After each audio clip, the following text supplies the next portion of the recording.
우리는 살아가면서 인생의 무게를 견뎌내며 살아갑니다. 그런데 이 무게는 우리를 처절하게 주저앉게 만들기도 하고 또 어떤 무게는 인내하면서 앞으로 나아가도록 합니다. 저는 특별히 이러한 인생의 무게를 일반적인 부담감과 거룩한 부담감 두 부류로 나누어서 그것이 우리에게 어떠한 영향을 주는지 정리해 보았습니다. 첫째, 일반적인 부담감은 나 자신이 아니라 외부의 시선이나 결과에 대한 두려움에서 시작됩니다. 이때의 무게는 밖에서 안으로 밀려오는 밀물과 같아서 우리의 시야를 좁히고 에너지를 소진시키며 스스로를 피해자로 만듭니다. 결국 이러한 부담감은 우리의 삶을 자유롭게 하기보다는 보이지 않는 창살 속에 가두는 감옥이 되곤 합니다. 반면에 사명감에서 비롯되는 거룩한 부담감은 그 무게의 방향이 안에서 밖으로 향합니다. 이는 타인의 기대에 부응하려는 강요가 아니라 자신의 존재 이유와 가치에 응답하려는 내면의 외침이 되는 것입니다. 혹 내가 왜 이 일을 해야 하는지에 대한 확신이 생길 때가 있을 거예요. 그때 부담감은 나를 짓누르거나 무거운 고통을 느끼게 하여서 내가 있는 자리에 묶어두지 않습니다. 오히려 거룩한 부담감으로 승화시켜서 더 자유롭게 나를 이끌어내는 것이죠. 결국 이 두 무게의 차이를 만드는 결정적인 열쇠가 무엇일까 제가 한번 고민해 보았는데 그 답이 나 스스로에게 어떤 질문을 던지는가에 있는 것은 아닌가라고 한번 생각해 보았습니다. 여러분, 나 스스로에게 이런 질문을 던졌다고 한번 가정해 보겠습니다. 내가 남들에게 어떻게 보일까? 또 다른 질문으로 내가 무엇을 기여할 수 있을까? 여러분, 이 두 가지 질문 안에서 우리는 타인의 평가를 의식하는 질문을 가운데 놓여져 있을 때 우리를 일반적인 부담감의 그늘 아래로 우리를 머물게 합니다. 하지만 공동체를 향한 기여하는 고민의 질문은 우리를 거룩한 부담감을 감당하여 주체적인 삶으로 안내합니다. 결국에는 우리가 품은 무게의 질문들은 우리 스스로에게 던지는 그 질문의 깊이에 의해서 결정된다는 것을 우리로 깨닫게 합니다. 습관적으로 나를 갉아먹는 질문들을 여러분 멈추십시오. 내 존재의 의미를 일깨우는 질문을 여러분 스스로에게 이제부터 지금부터 허락하십시오. 그 물음 끝에 마주하는 거룩한 부담감은 거친 파도를 헤치고 여러분이 또 하나님 안에서 목적지를 두었던 그곳을 향하여 나아가게 하는 아주 강력한 힘이 될 것입니다. 우리는 지난주 주일 학사 에스라 한 사람 안에 있는 거룩한 부담감을 함께 보았습니다. 누구도 죄에 대하여 무릎 꿇지 않았던 상황 속에서는 이대로 두어서는 안 된다라는 에스라의 그 거룩한 부담감이 공동체의 죄를 보며 옷을 찢고 자신의 머리털을 뽑고 자신의 수염을 뽑으면서까지 하나님께 무릎 꿇고 기도하였습니다. 소수의 방백들과 에스라만이 가졌던 이 거룩한 부담감은 말씀을 떠는 것, 즉 말씀에 반응하는 것에서부터 시작되었습니다. 그들이 거룩한 부담감을 가졌던 동기를 보게 되면 체면을 위해서가 아니라 하나님께서 주신 율법에 대한 사랑에서부터 기인되었습니다. 모든 사람들이 죄를 향하여 나아갔지만 그들 안에 있는 거룩한 부담감은 하나님 앞에 무릎 꿇고 협력과 기도의 자리로 나아가게 하였습니다.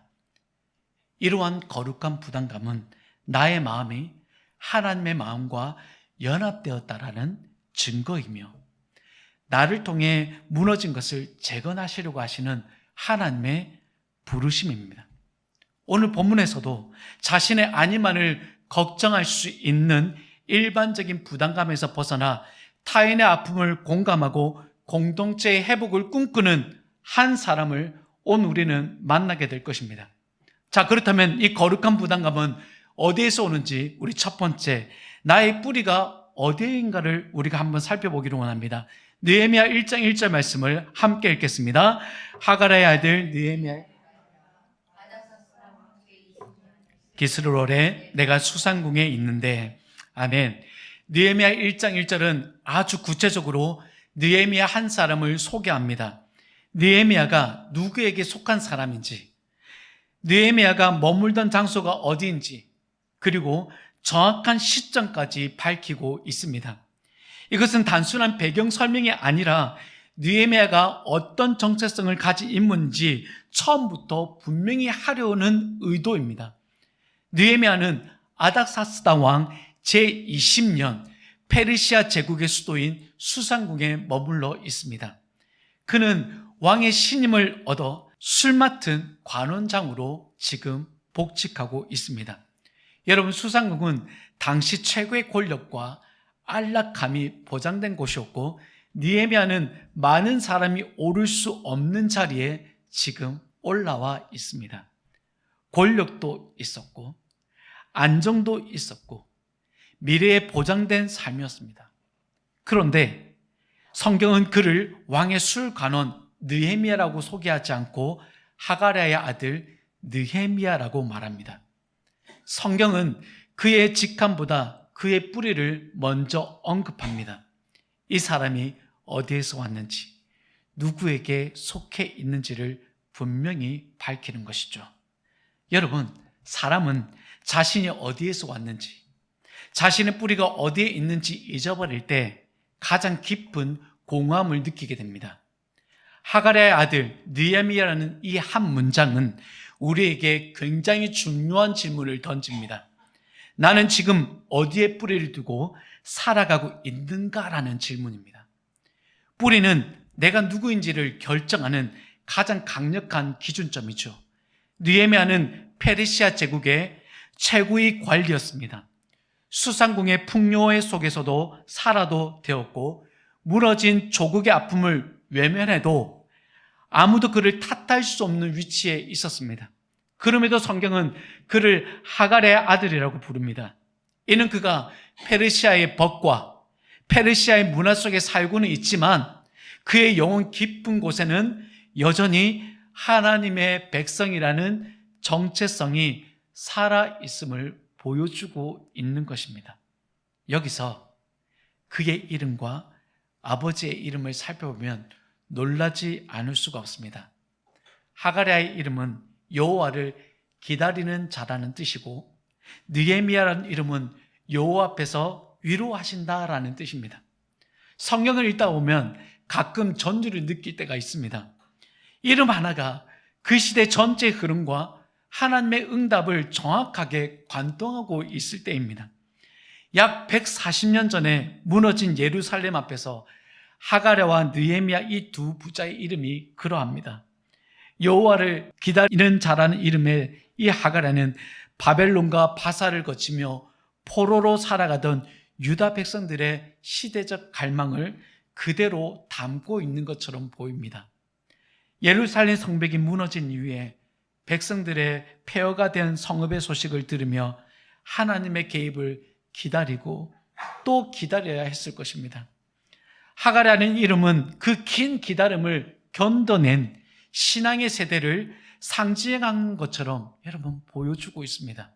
그리고 여호와께서 위로하신다라는 느헤미야의 이름은 감정적 위로를 넘어서 하나님께서 어떻게 이 백성을 위로하실지를 기대하게 만듭니다. 물론 당시에도 느헤미야와 같은 또한 아버지의 하가랴라는 이름이 많았을 것입니다. 그럼에도 느헤미야는 자신의 뿌리가 무너진 예루살렘과 연결되어져 있다는 사실을 잊지 않고 있었습니다. 그 사실은 동생 하나니와의 만남을 통해 분명히 드러납니다. 느헤미야 1장 2절에 내 형제들 가운데 하나인 하나니가 두어 사람과 함께 유다에서 내게 이르렀기로 내가 그 사로잡힘을 면하고 남아있는 유다와 예루살렘 사람들의 형편을 물은즉, 성경은 동생 하나니가 느헤미야와 함께 수상궁에 있었다라고 말하지 않습니다. 유다에서 느헤미야에게 이르렀다라고 말씀하고 있습니다. 학자들은 이 하나니가 에스라 제2차 포로기한에 함께 참여했을 가능성이 크다고 보고 있습니다. 에스라 2차 포로기한에 하나니가 함께 했다면 완공된 성전을 보았을 것이고 그와 더불어 그들과 함께 기쁨으로 예배를 드렸을 것입니다. 하지만 그 기쁨은 얼마 지나지 않아 하나님의 말씀에 떠는 소수의 방백들로 인해서 충격적인 소식을 듣게 되었을 거예요. 성전과 예배가 회복이 되었지만 이방 여인과 통혼하면서도 백성들이 아무런 죄의식이 없다는 것을 현장에서 하나님은 고스란히 경험할 수 있었습니다. 율법을 연구하며 살아온 학사 에스라의 회개도 여러분 이 하나니가 보았을 거예요. 옷을 찢고 머리털과 수염을 뜯으며 괴로움으로 하나님께 기도하는 그 에스라를 여러분 직접 보았을 것입니다. 그 한 사람의 회개가 또한 유다 공동체를 일깨웠고 백성들은 이 에스라 곁으로 나와 함께 기도하는 장면들을 느헤미야의 동생인 하나니는 그 모든 광경들을 하나 빠짐없이 다 지켜보았을 거예요. 그 모든 상황을 지켜보면서 하나님은 확신했을 거예요. 하나님은 언약에 신실하신 분이라는 것을요. 회개의 역사가 일어난 이후에 더 놀라운 일들이 일어났습니다. 백성들이 무너진 성벽을 보면서 이대로 있으면 안 되겠다 생각하여 다시 쌓아야 되겠다라는 열정으로 뭉치기 시작했습니다. 하나님 역시 그 자리와 함께 동참했던 인물이었습니다. 그러나 성벽의 기초를 다지자마자 주변 민족들의 시선이 차가워졌습니다. 사마리아의 관리들이 공사 현장을 주시하다가 아닥사스다 왕에게 반역의 상소문을 올렸습니다. 왕은 에스라에게 분명히 이렇게 말했죠. 율법을 가르치라는 권한은 주었습니다. 그리고 너의 뜻과 맞는 사람을 같이 데리고 가서 예루살렘 돌아갈 것을 허락하였습니다. 하지만 성벽을 쌓으라는 허락은 아닥사스다 왕이 허락하지는 않았습니다. 성벽 재건은 여러분 곧 나라의 독립을 의미하기도 하고 당시 메데 바사의 왕에 대한 반역을 일삼는 행위로 비춰질 수 있습니다.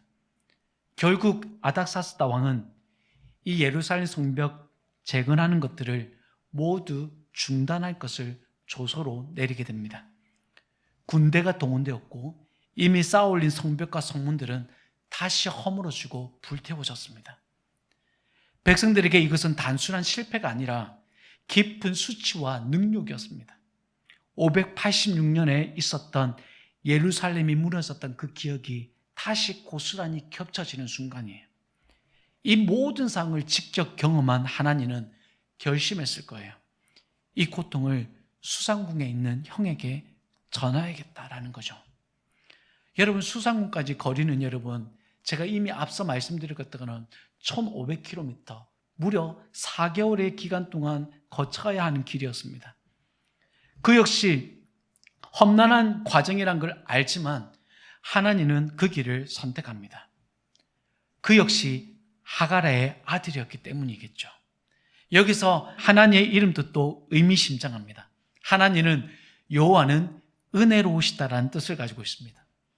결국 하나님은 궁전에 머물렀던 느헤미야를 역사의 한복판으로 불러내는 하나님의 은혜의 도구로 쓰임받게 되는 것입니다. 사랑하는 여러분, 오늘 우리는 첫 번째 나의 뿌리가 어디인가에 따라 나의 삶의 반경이 바뀌어진다는 것을 동생 하나님을 통해서 지금 보고 있습니다. 심지어 1장 1절에서 소개했던 느헤미야의 소개하는 그 말씀 한 구절을 통해서도 우리 삶의 뿌리가 어디 있는지는 얼마나 중요한지를 다시 한 번 더 일깨워주는 것입니다. 사랑하는 여러분, 그렇다면 이 거룩한 부담감은 두 번째로 안락함을 거부한 이 능동적인 질문 가운데 더욱더 확고해진다는 것을 알 수 있습니다. 하나님과 예루살렘으로 귀환한 지 여러분 13년이 지난 때입니다.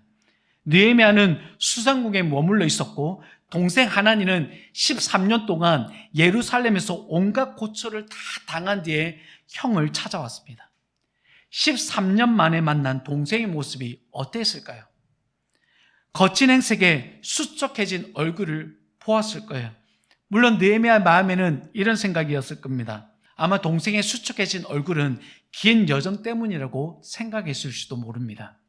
그래서일까요? 느헤미야는 동생을 보자마자 유다 사람들과 예루살렘의 형편을 묻습니다.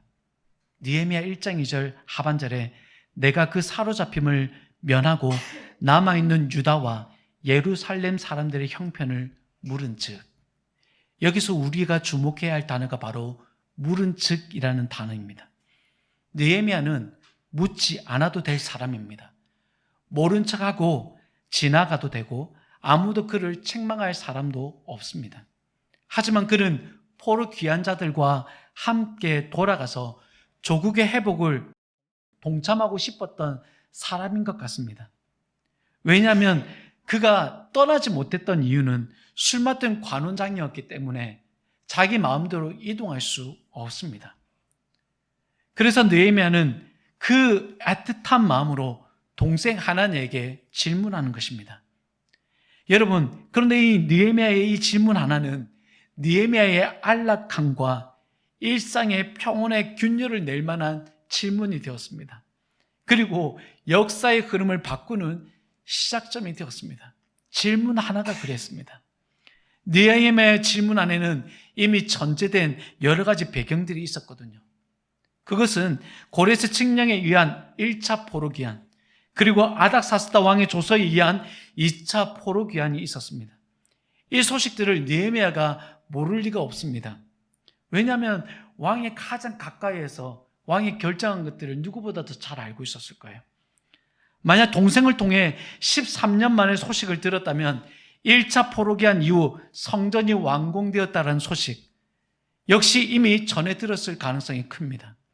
그렇다면 느헤미야의 질문에는 이런 기대가 담겨 있었을지도 모릅니다. 그래도 어느 정도는 회복되지 않았을까? 동생의 수척한 모습도 긴 여행 탓이라 여기면서 동생에게 좋은 소식을 기대할 수도 있습니다. 그러나 동생의 입에서 나온 대답은 그의 기대를 완전히 무너뜨렸습니다. 느헤미야 1장 3절 말씀을 우리 함께 읽겠습니다. 그들이 내게 이르되 사로잡힘을 면하고 능력을 받으며 예루살렘 성은 허물어지고 성문들은 불탔다 하는지라. 동생의 소식을 전해드린 장면을 AI를 통해서 한번 담아보았습니다. 아마 동생 아나니는 예루살렘에 있었던 모든 일들을 떠올리면서 옆에 있던 형에게 고스란히 전했을 것입니다.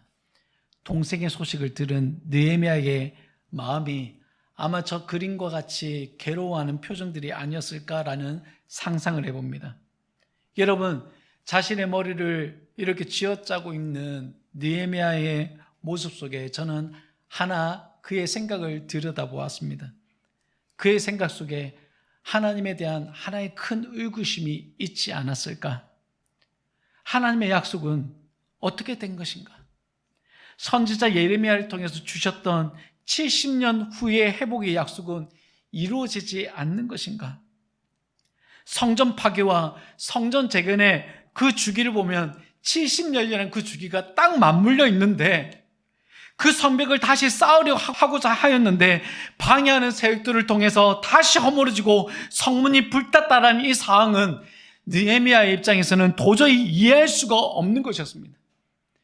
우리는 스스로에게 어떤 질문이 하느냐에 따라 선택이 바뀌고 인생의 경로가 바뀐다는 것을 우리가 앞전에 나누었습니다. 그런데 지금 상황에서 여러분, 느헤미야는 스스로에게 어떤 질문을 해야 합니까? 70년 주기설을 보게 된다면 정말 예루살렘 성경은 다시 무너지거나 불타면 안 되는 것이었습니다. 하나님의 신실한 약속이었다면 더더욱더 그러합니다. 그럼 이 가운데 여러분, 느헤미야는 어떤 질문을 해야 됩니까? 이제 끝이다라는 질문을 해야 될까요? 이제 더 이상 희망이 없다라는 질문을 스스로에게 던져내야 될까요? 그런데 그 질문을 자기에게 하는 순간 느헤미야에게는 일반적인 부담감에 휩싸여서 더 이상 그 이상의 일들도 상상해내지 못할 것입니다. 동생이 전한 소식은 너무나 절망적이었어요. 에스라의 율법 중심 회개 운동은 분명 열매를 맺었습니다. 그 영향으로 인해서 성벽 재건에 대한 열망도 살아났습니다. 그러나 그 모든 열기는 아닥사스다 왕의 한 조소로 인해서 모든 것이 꺼져버렸습니다. 에스라를 총애했던 왕이었는데 성벽 재건만큼은 허락되지 않았습니다. 분명 하나님의 도우심이라고 생각했는데 결과는 오히려 하나님께서 막으시는 것처럼 느껴졌을 것입니다. 여러분, 바로 이런 지점에서 느헤미야가 질문하고자 하는 대상이 자신이 아니라 여러분 하나님께 올려드리며 기도하기 시작합니다. 여러분, 거룩한 부담감을 가지고 있는 사람은 자신이 할 수 없는 영역 가운데서 자신에게 질문하는 것이 아니라 하나님께 질문하는 기도로 바뀌게 됩니다. 느헤미야 1장 4절과 5절 말씀을 우리 교도가 읽도록 하겠습니다. 내가 이 말을 듣고 앉아서 울고 수일 동안 슬퍼하며 하늘의 하나님 앞에 금식하며 기도하여 이르되 하나님 여호와 크고 두려우신 하나님이여 주를 사랑하고 주의 계명을 지키는 자에게 언약을 지키시며 긍휼을 베푸시는 주여 간구하나이다. 느헤미야는 동생의 말을 듣자마자 앉아서 울었습니다. 그런데 이것이 하루 이틀이 아니라 수일 동안 슬퍼하며 금식하며 기도합니다. 이 장면은 너무나 중요합니다. 느헤미야는 인간의 방법으로는 더 나은 선택도 더 좋은 경로도 보이지 않는 것을 알았습니다. 자신의 지위에서도 할 수 있는 것이 없어 보였습니다. 왜냐하면 왕의 조서가 그 모든 것을 막아버렸거든요. 자신이 아무리 왕의 신임을 맡은 술 맡은 관원장이라도 하더라도 자신이 할 수 있는 것이 없다는 것이 결론이었습니다. 그래서 그는 사람을 향해 움직이기보다 하늘을 향해 먼저 나아갑니다. 멀리 떨어진 고국의 아픔을 자신의 아픔으로 받아들였던 한 사람의 진심 어린 질문은 결국엔 눈물의 금식과 기도로 이어졌습니다. 느헤미야가 예루살렘의 비보를 듣고 수일 동안 울며 기도할 수 있었던 이유는 분명합니다. 그 아픔이 남의 이야기가 아니라 바로 자신의 이야기였기 때문입니다. 느헤미야의 뿌리는 공동체와 직접적으로 연결되어 있었고 그 뿌리는 시련 앞에서 도망치지 않고 오히려 하나님 앞에 무릎을 꿇게 만들었습니다.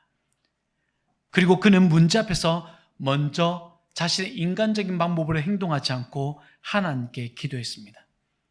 사랑하는 여러분, 내가 누구의 자녀인지, 내가 어떤 공동체에 속해 있는 사람인지, 그리고 나를 이 자리에 세우신 분의 뜻이 어디에 있는지 내가 분명히 알게 될 때 우리는 흔들리지 않는 삶을 살 수 있습니다.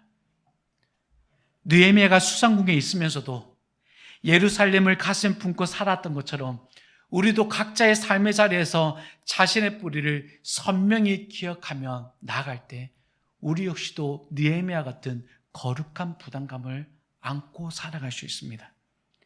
느헤미야가 무너진 성벽의 소식을 듣고 울며 기도했을 때 재건의 역사는 이미 여러분 시작되고 있었습니다. 여러분, 부담감을 가지는 것만으로도 하나님이 일하기 시작한 거예요. 마찬가지로 오늘 여러분의 마음을 누르고 있는 그 거룩한 부담감 역시 하나님의 역사가 시작되는 지점일 수 있습니다. 그러므로 그 부담감 때문에 힘들어하지 마십시오. 그 부담감 때문에 절망 가운데 놓여져서 아무것도 할 수 없는 무력감 가운데 놓여져 있지 마십시오. 느헤미야의 마음속에는 근심을 넘어서 거룩한 그 무게가 자리 잡고 있었습니다. 아닥사스다 왕의 술관원으로 편안하고 안정된 삶을 살 수 있었던 느헤미야가 예루살렘 성벽이 무너졌다는 소식은 여러분 주저없이 하나님 앞에 앉아 우는 장면으로 보였던 것이죠. 그러나 그 울음은 절망의 울음이 아니었습니다. 무너진 가치를 다시 세워야 한다는 하늘로부터 내려온 책임감의 표현이었던 것이었습니다.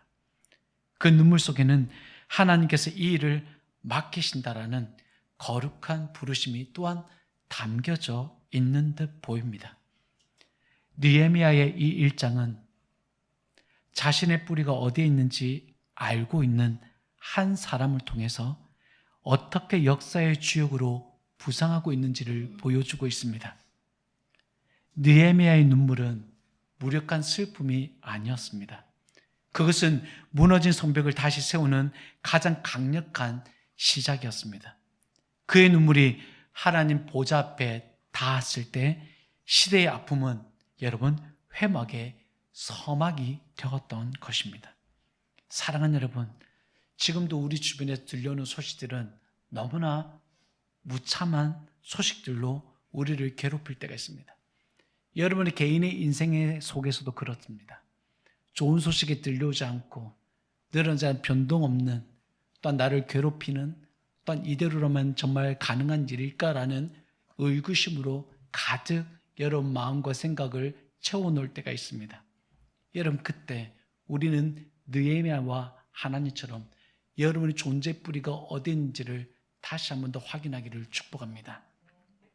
하나님은 오늘 이 무너진 세상을 향해 함께 아파할 수 있는 공감의 사람, 거룩한 부담감을 안고 있는 사람을 찾으십니다.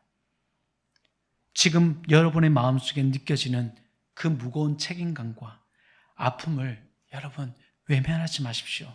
그 무거운 책임감과 그 아픔을 통해서 하나님은 지금 여러분이 보이지 않는 곳에서 일하시고 계시는 줄 믿습니다. 여러분을 힘들게 하려는 그 짐이 아니라 무너진 것을 다시 세우시려고 하시는 하나님의 거룩한 신호라는 것을 여러분 꼭 기억하시기를 축복합니다. 그때 우리가 눈물로 불린 기도의 씨앗은 결코 헛되지 않을 것입니다. 눈물로 쌓은 기도가 기적의 생백이 되는 그날까지 신실하신 하나님께서는 여러분의 손을 결코 놓치지 않을 것입니다. 사랑하는 여러분, 말씀을 맺겠습니다. 오늘 이 거룩한 부담감을 어떤 한 사람은 일반적인 부담감으로 받아들일 때가 있습니다. 그때는 자신의 뿌리가 어디 있는지 모를 때 나타나는 현상입니다. 그러므로 오늘 예배 시간에 오늘 여러분 부르신 이 자리에 여러분이 속한 곳이 어딘지를 다시 한 번 더 확인하기를 바랍니다.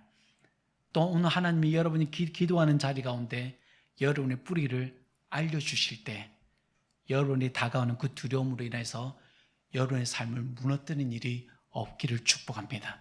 오늘 신실했던 그 느헤미야의 기도가 오늘 우리에게도 이루어지길 바라고, 그 기도 가운데 그 무너졌던 그 성벽을 다시 재건하려고 하시는 하나님의 그 시작을 오늘 우리 모두가 함께 바라보기를 주님의 이름으로 축원합니다.